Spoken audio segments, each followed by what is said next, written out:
और मटेरियल्स के इम्प्लांट्स मिलते हैं जहाँ पे उसकी साइज़ आप ऑगमेंट कर सकते हैं या बढ़ा सकते हैं. ट्रेडिशनली पहले वहाँ पे बोन का एक टुकड़ा या बोन ग्राफ्ट भी लगाया जाता था, बट आजकल ये कॉमनली सिलिकॉन इम्प्लांट्स की मदद से किया जाता है. कहाँ से निकाल के? Bone bone graft.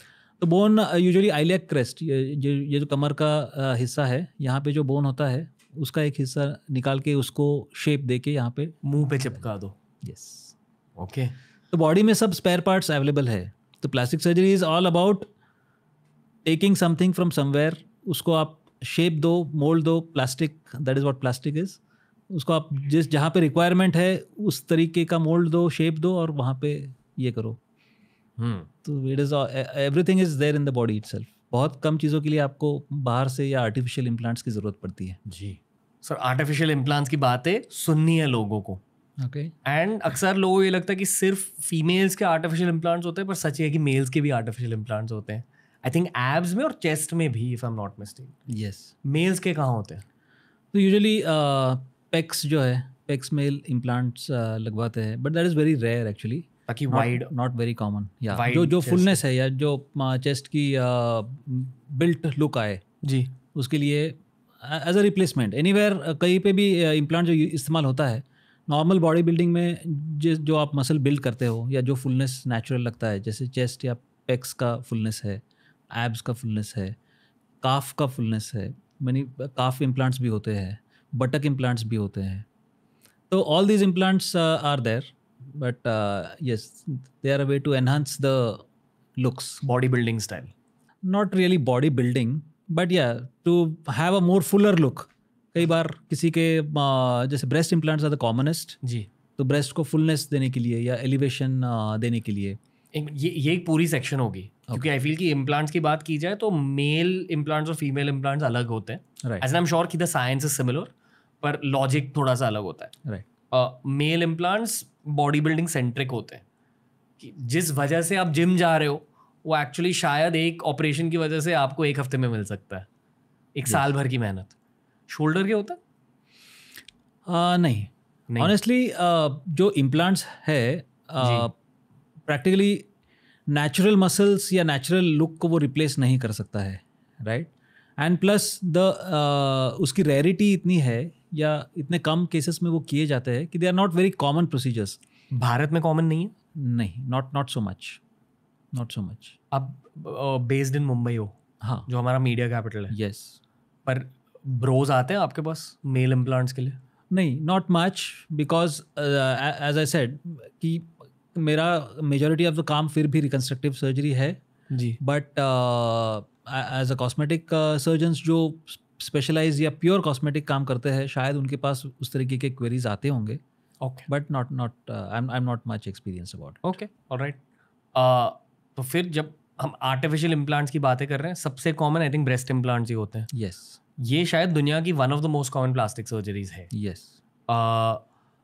मैं आपको स्टार्ट में ही प्राइस पूछ लूँगा और फिर आप समझाइए कि दर्द और प्रोसीजर क्या होता है, पर प्राइस कितनी है? तो इम्प्लांट्स यूजुअली अराउंड 30,000 to 50,000 के आसपास वो इम्प्लांट्स की कॉस्ट होती है. जी. And plus the surgical cost gets added, so it becomes कि 1.5 लाख रुपए तक का सर्जरी होता है वो, 1.5 से 2 लाख रुपए तक. 1.5 से 2 lakh, 2 lakh maximum. Yes.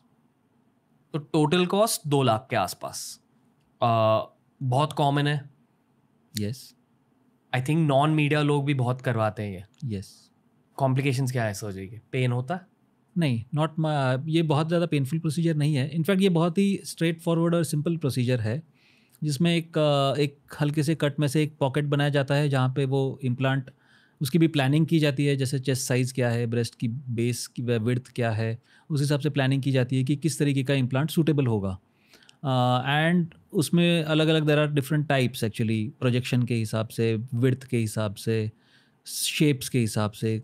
Circular implants होते हैं, एनाटॉमिकल या नेचुरल इम्प्लांट्स होते हैं जिसमें टॉप में थिकनेसेस लेस, बेस में वो ज़्यादा ब्रॉड होता है. जी. तो ये अलग अलग टाइप के सिचुएशंस में अल्टीमेटली द कंसेप्ट इज़ कि आपको एक पॉकेट बनाना है जहाँ पे वो इम्प्लांट को डाला जा सके, ब्रेस्ट के नीचे.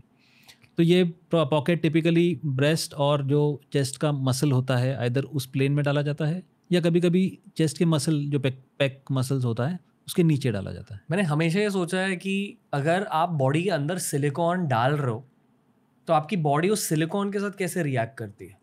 तो सिलिकॉन को डाला इसलिए जाता है क्योंकि वो सबसे कम रिएक्टिव मटेरियल है, तो वो रिलेटिवली इनर्ट जिसको कहते हैं हम, इनर्ट है, केमिकली इनर्ट है, जिसकी वजह से बॉडी उसके खिलाफ बहुत ज़्यादा स्ट्रॉन्ग रिएक्शन नहीं देती है।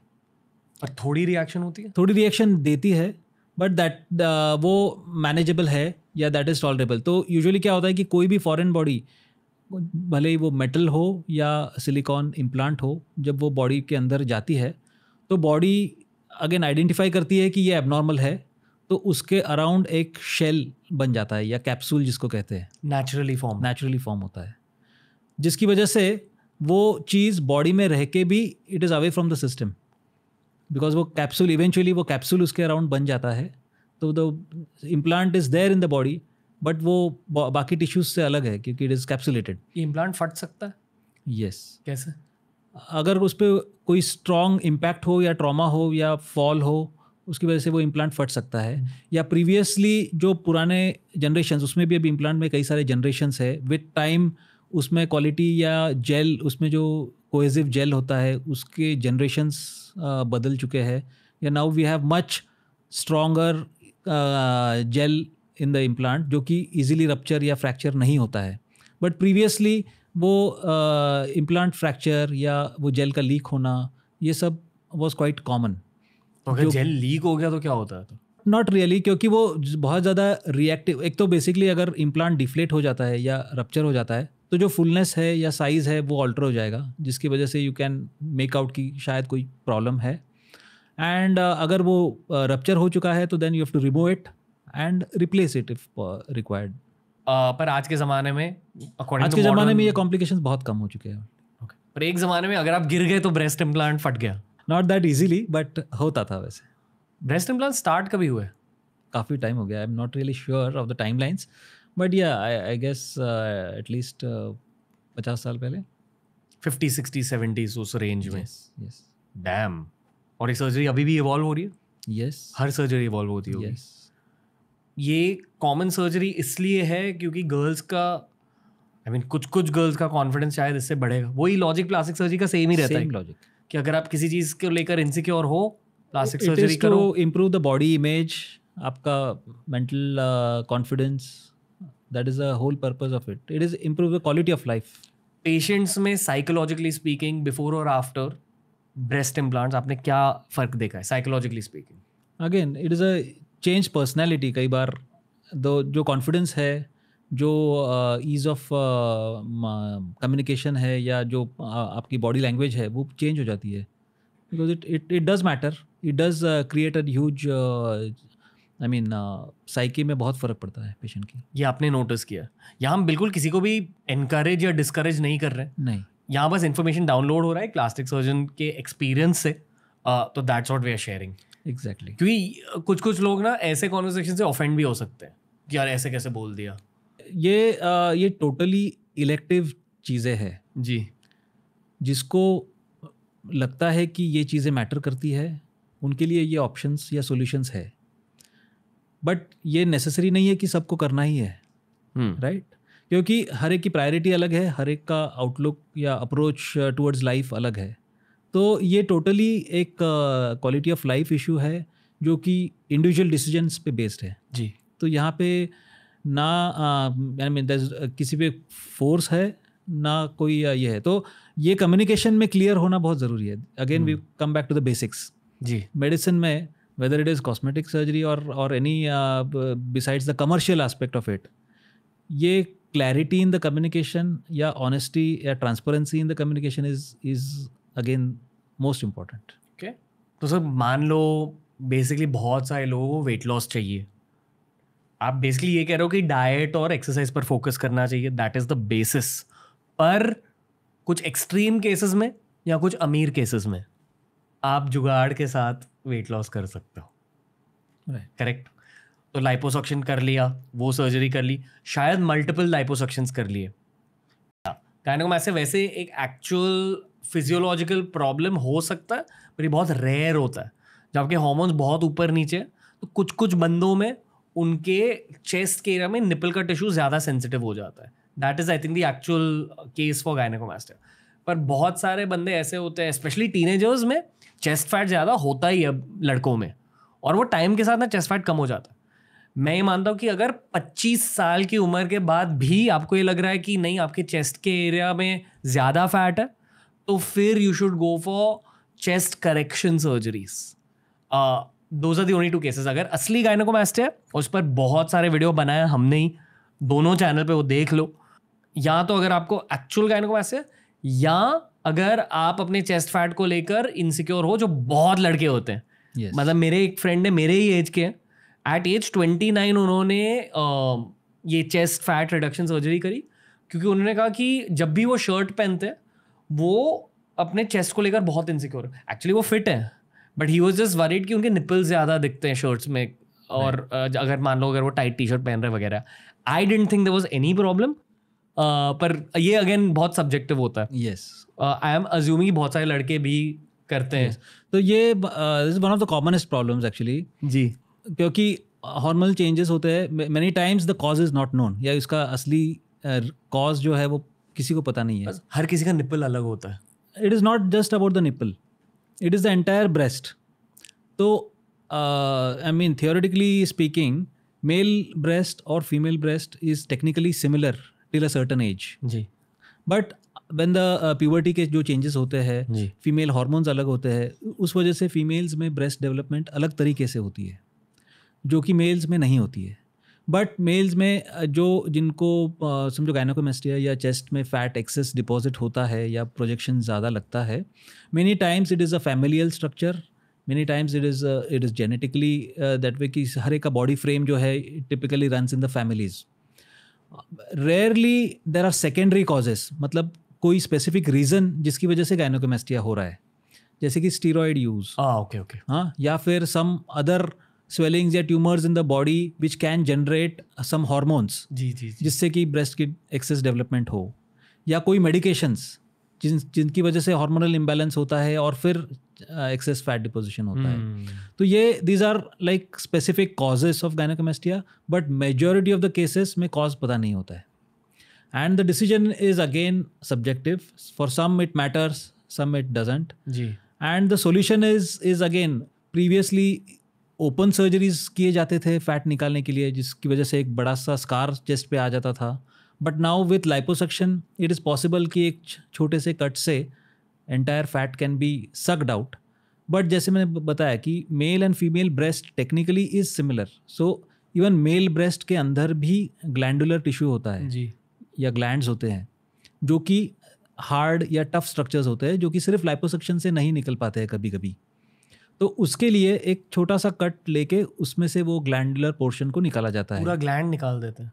या मेजॉरिटी ऑफ इट, क्योंकि थोड़ा फुलनेस ज़रूरी है. एकदम फ्लैट चेस्ट भी नॉर्मल नहीं है, या एकदम फ्लैट निपल्स भी नॉर्मल नहीं है. तो एक नॉर्मल थोड़ा सा जेंटल कंटूर या कर्वेचर होना चाहिए उसको. That again is a part of the artistry, art of plastic surgery. वही थोड़ा सा दर्द तो होता है. Yes, definitely. बट लॉजिक यही है, थोड़ा सा कट किया, हल्के से फैट निकाला, 1-2 लाख का खर्चा, यस, 1 हफ्ते की रिकवरी. ये मैंने जाना है प्लास्टिक सर्जरी के बारे में. कॉस्मेटिक प्लास्टिक सर्जरी को लेकर छोटे मोटे चेंजेस के लिए हमेशा 1-2 लाख का ही खर्चा होता है. क्योंकि प्रैक्टिकली ये इंडिया में जो है एनीथिंग, एनी सर्जरी और anything, Indian medicine ji, in fact जब तक वो मेजॉरिटी ऑफ द पॉपुलेशन के रीच में नहीं रहेगा, या if majority of the procedures are not affordable maximum population के लिए, तो वो प्रिवेल या सस्टेन नहीं कर पाएंगे एक्चुअली. तो टेक्निकली इनमें जो भी स्किल यूज़ होता है, टाइम यूज़ होता है, या इक्विपमेंट्स या कंज्यूमेबल्स यूज़ होते हैं, but the price range is typically surgeons think that way कि वो मेजॉरिटी ऑफ द पॉपुलेशन के लिए अफोर्डेबल होना चाहिए. इसलिए भी that is probably the reason कि इंडिया में मेडिकल कॉस्ट्स इतने कम है as compare to the west. और इसलिए मेडिकल टूरिज्म बढ़ रहा है. एग्जैक्टली, कि फिरंग यहाँ आ रहे हैं. यस, क्योंकि इंडियन डॉक्टर्स की क्वालिटी पता चल रही है दुनिया को. Quality is there and the cost is like almost 10 times lesser. तो ये जितने भी प्रोसीजर्स की बात करी हमने, राइनोप्लास्टी से लेकर जॉ से लेकर ब्रेस्ट, जितने भी है, ये वहाँ 10-15 लाख रुपए के कॉस्ट में आप कर पाओगे ना, आई एम अज्यूमिंग, अमेरिका में, यूके में वगैरह, दुनिया भर। यस, ओके, और इंडिया में 1/10 the price almost, at with better quality doctors. Yes, and plus the system is much more favourable या सपोर्टिव, क्योंकि majority of the surgeries now अब वेस्ट में जो है वो डे केयर होने लगे हैं। यानी डे केयर सर्जरीज मतलब सुबह आप आओ, सर्जरी कराओ, शाम तक आपको डिस्चार्ज कर दिया जाएगा। क्यों? For lot of things actually, the running cost of maintaining a setup also is challenging at times. या मेजोरिटी ऑफ द चीज़ें जो है not for cosmetic of course but other surgeries also जो कि इंश्योरेंस में कवर होती है, तो दे आर डोमिनेटेड और the system has been guided by the insurance companies. So that are the drawbacks of the system which are lesser in the Indian scenario. Indian scenario में आज तक उतना insurance dominance अभी तक नहीं आया है जी, which is good in a way for the patients. Okay. I think ये कॉस्मेटिक्स वाले एपिसोड के एंड तक पहुंच चुके हम। शायद मैं आपसे बस एंड में एंटी एजिंग सर्जरीज के बारे में पूछना चाहूँगा। जैसे कि हमने वो टमी टक के बारे में बात किया, आई एम श्योर कि कुछ फेशियल टक भी होता रहेगा जहाँ आप बेसिकली पीछे से खींच रहे हो स्किन को, उसी वजह से एंटी एजिंग इफेक्ट भी आ रहे हैं। यस, क्योंकि एज के साथ आपकी स्किन लूज बन जाती है। Correct. और उस लूज स्किन को अगर आपने खींचा है ऐसे, तो you got it right already. यही लॉजिक है। खर्चा तो जो फेस लिफ्ट है जी, इसको हम फेस लिफ्ट कहते हैं, या इसको ब्राउ लिफ्ट भी कहा जाता है। जैसे अलग अलग पार्ट, फेस के 3 पार्ट्स होते हैं, upper face, mid face, lower face ji, and then the neck. तो जो एजिंग की वजह से जो स्किन की लैक्सिटी होती है, मसल्स की लैक्सिटी या लिगामेंट्स की लैक्सिटी होती है, जिसकी वजह से स्किन में, नेक में क्रीजेस बन जाते हैं, स्किन ड्रूप हो जाती है बुलडॉग की तरह। तो ये स्किन को ड्रेप किया जाता है, ये यू रीड्रेप इट। तो अगेन इसके इंसिजेंस जो है वो टिपिकली हिडन एरियाज में इंसिजेंस लिए जाते हैं, इधर कान के पीछे एंड आगे की तरफ, एंड देन स्किन को खींचा जाता है या अंदर के जो मसल्स या लिगामेंट्स है उनको टाइटन किया जाता है, ताकि ये you go back in time कुछ साल। And then in addition a big thing now जैसे कि is fat transfer. Actually fat transfer का मतलब है कि सी इवेंचुअली एजिंग क्यों होता है, क्योंकि आप में फेस का वॉल्यूम आप लूज़ कर रहे हो जी। तो जो वॉल्यूम आपने लूज़ किया है, अगर आप वो वॉल्यूम को रिप्लेनिश करो या एड ऑन करो, तो then it will reverse the ageing to a significant extent. तो उसमें क्या किया जाता है कि यू टेक फैट, आप जहाँ पे भी फैट एक्सेस है, टमी में फैट एक्सेस है, थाइज में फैट एक्सेस है, वहाँ से आप कुछ फैट को निकाल के आप उसको प्रोसेस करते हैं थोड़ा सा, एंड देन उस फैट को आप इंजेक्ट करते हो in the areas which are deficient. तो वो फुलनेस जो है वो दोबारा आ सकता है, जो हॉलो एरियाज बन गए हैं वो दोबारा ये हो सकते हैं। And the biggest advantage of this fat is the stem cells with it. जैसे बॉडी में स्टेम सेल्स होते हैं हर जगह, जी जी जी, तो द एडिपोज स्टेम सेल्स या फैट्स के अराउंड जो स्टेम सेल्स होते हैं, they are extremely beneficial for this anti ageing. जो लोग स्टेम सेल्स के बारे में नहीं जानते, बेसिकली आपकी बॉडी के मैजिक सेल्स होते हैं। यस, कहते हैं कि स्टेम सेल्स में ये कैपेबिलिटी होती है कि वो बॉडी के ऑलमोस्ट कोई भी सेल में बदल सकते, खुद को ट्रांसफॉर्म कर सकते हैं। करेक्ट। तो सर कह रहे हैं कि फैट के आसपास, पेट के फैट के आसपास मेरे ख्याल से थोड़े से स्टेम सेल्स होते हैं। तो अगर वहाँ की चर्बी निकाल के फेस में घुसेड़ दी तो स्टेम सेल्स भी घुस जाते हैं। तो वो स्टेम सेल्स की वजह से जो स्किन में ग्लो या रिजुविनेशन का जो इफेक्ट है या टाइटनिंग का जो इफेक्ट है, दैट इज एनहांस्ड। जी जी जी। तो बिसाइड्स द मैकेनिकल पुल या टाइटनिंग ऑफ द मसल्स और स्किन, ये फैट इंजेक्ट करने की वजह से जो फुलनेस आता है या वॉल्यूम एनहांसमेंट होता है, या फैट के अराउंड जो स्टेम सेल्स होते हैं उनकी वजह से जो स्किन में रिजुविनेशन होता है, दैट इज उससे आउटकम्स आर इवन बेटर। क्योंकि हमने बहुत सारे बॉल्डिंग और एंटी बॉल्डिंग पर वीडियोस बनाए हैं, उस रिसर्च में मुझे पता चला कि होते हैं कुछ solutions which are non invasive, पर मोस्टली हर किसी के लिए एंड में ये hair transplant based plastic surgery काम करती है। तो हेयर ट्रांसप्लांट एक बहुत ही साइंटिफिक तरीका है जी बॉल्डिंग को ट्रीट करने का। जो मेडिकेशंस है वो सिर्फ सिचुएशन को बेटर करते हैं ताकि स्कैल्प की क्वालिटी इंप्रूव हो या स्कैल्प की सर्कुलेशन इंप्रूव हो जी। एंड ट्रांसप्लांट करने के बाद आप जो फॉलिकल्स है, जैसे आप सर के पीछे से कुछ फॉलिकल्स को निकाल के आप सामने की तरफ इम्प्लांट करते हैं, जी जी जी। तो these follicles actually are resistant to fall. एक मिनट, बेसिकली एक बाल का स्ट्रक्चर अगर आप देखोगे वो पेड़ की तरह होता है। तो पेड़ में जैसे रूट्स होते हैं, वो रूट्स आपके बाल के फॉलिकल्स है, जहाँ से मान लो वो बाल के एक स्ट्रैंड का दिल होता है वो फॉलिकल। तो बेसिकली आप यहाँ से सर के साइड से फॉलिकल्स हल्के से निकाल के यहाँ सामने डाल रहे हो जहाँ बॉल्डिंग होती है Yes. बंदों की, या पीछे अगर वो पीछे का बॉल्ड पैच हो गया। और ये भी सारे बॉलीवुड स्टार्स करते हैं, बहुत सारे क्रिकेटर्स करते हैं। Yes. बहुत कॉमन सर्जरी है। बहुत सारे बंदे, मेरे भाई, बहुत सारों को बॉल्डिंग को लेकर बहुत ज़्यादा इनसिक्योरिटी है। मुझे पता नहीं क्यों, क्योंकि आपको विन डीजल और रॉक का एग्जाम्पल देखना चाहिए कि एक्चुअली कॉन्फिडेंस की बात है। पर अगर फिर भी आपको बॉल्डिंग को फिक्स करनी है, फिर से 1-2 लाख का खर्चा होगा। यस, हल्के से ज़्यादा शायद। वो अगर एरिया कितना है, कितने फॉलिकल्स की रिक्वायरमेंट है, all that is variable, but yes, on an average something similar. हल्के से पेन होता है इसमें। यस, पेन क्यों होता है? इट इज बेसिकली हर बाल को निकालना इज अ प्रिक जी, एंड हर लगाना इज अ प्रिक। पर एनेस्थीसिया नहीं देता? एनेस्थीसिया देते हैं, but yes it is I mean multiple pricks की वजह से एनेस्थीसिया का इफेक्ट कभी ना कभी तो वेयर ऑफ होता है थोड़ा सा, तो थोड़ा बहुत mild discomfort. It is not a very painful procedure. Like बचपन में ना मैं मेरे छोटे भाई के बाल ऐसे खींचता था परेशान करने के लिए पैर। आप बेसिकली लीगली और प्रोफेशनली यही कर रहे हो। यस, पर उन खींचे हुए बाल को घुसेड़ रहे हो स्कैल्प में। Yes, we are putting it in the balancing it out. As a doctor आप ये भी कह रहे हो कि बॉल्डिंग ऐसा प्रॉब्लम को सॉल्व करने के लिए यही एक बायोलॉजिकल सोल्यूशन है। यस, मेरे भी रिसर्च में यही निकला है कि और कोई biological this is the solution most scientific and the most reliable procedure. In addition कुछ लेज़र ट्रीटमेंट्स भी है। अभी रिसेंटली वी आर जस्ट एक नए टाइप का लेज़र है जी जो कि हम यूज़ कर रहे हैं, जो विच स्टिमुलेट्स द हेयर। तो हेयर लॉस में क्या होता है कि अल्टीमेटली कुछ फॉलिकल्स गिर जाते हैं या कुछ फॉलिकल्स आर रेस्टिंग फेज में है। तो हेयर की एक साइकिल होती है, रेस्टिंग फेस। यस, हेयर की एक साइकिल होती है। तो either hair are in the growing phase और कुछ फॉलिकल जो है वो डॉर्मेंट है या दे आर नॉट ग्रोइंग। तो एक नए तरीके का लेज़र है जिससे उन फॉलिकल्स को स्टिमुलेट किया जाता है टू स्टार्ट ग्रोइंग। मतलब यहाँ के जहाँ से which are बॉल्डिंग होती है। already existing there in the bald patch, okay okay okay but वो रेस्टिंग फेज में है, ओके। तो वो ग्रोथ साइकिल में आने के लिए स्टिमुलेट होते हैं। बट जो माइल्ड या मॉडरेट टाइप की बॉल्डिंग है उसमें उसका थोड़ा बहुत असर होता है, but not as great as surgery. Surgery is the best solution. इस पूरे एपिसोड की बॉटम लाइन यही है, 1-2 लाख का खर्चा होगा 2 हफ्ते की रिकवरी होगी।